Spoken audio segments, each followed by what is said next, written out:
இவன் ஃபோன் பண்றான். மாப்ள சொல்லு மாப்ள. மாப்ள டேய் ஒரு 500 ஜிபே பண்ணி விடுறா.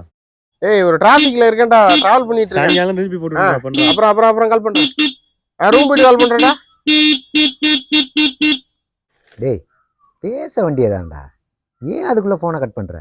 ஃபோன் பண்ணா நல்லா இருக்கியா இல்லையான்னு கூட கேட்க மாட்றாங்க. 500 ரூபா ஜிபே பண்ணணும் தான் ஃபர்ஸ்ட் சொல்றாங்க. இதுக்கு பயந்துக்கிட்டே ஒருத்த போன எடுக்காம இருக்க மாதிரி இருக்கீங்க.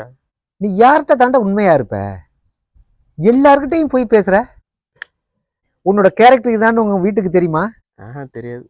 சரி ஃப்ரெண்ட்ஸுக்காவது தெரியாது. அப்போ உன் சொந்த பந்தத்துக்காவது தெரியுமா தெரியாதடா? அவங்களுக்குலாம் சுத்தமாவே தெரியாது. அப்போ உன் கேரக்டர் ஃபுல்லா முழுசா தெரிஞ்ச ஒரே ஆள் நான் மட்டும் தான்டா. உனக்கா? உனக்கும் முழுசா தெரியாது. அப்புறம் யார்கிட்ட தாண்டா உண்மையை பேசுற நீ?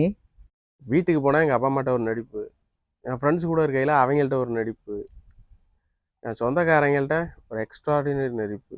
இப்போ இந்த உன் கூட இருக்கையிலையும் சும்மா ஏதாச்சும் போய் சொல்லிட்டு தான் இருக்கேன். யாருக்கிட்டையுமே உண்மையை பேசணும் அப்படின்னா எல்லாருமே அப்படிதான், நான் மட்டும் கிடையாது. எல்லாரும் மனிதன் எல்லாருமே அப்படிதான்.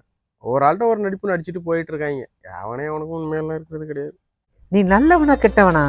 அதுல என்ன சந்தேகம்? நான் கெட்டவன் தான்.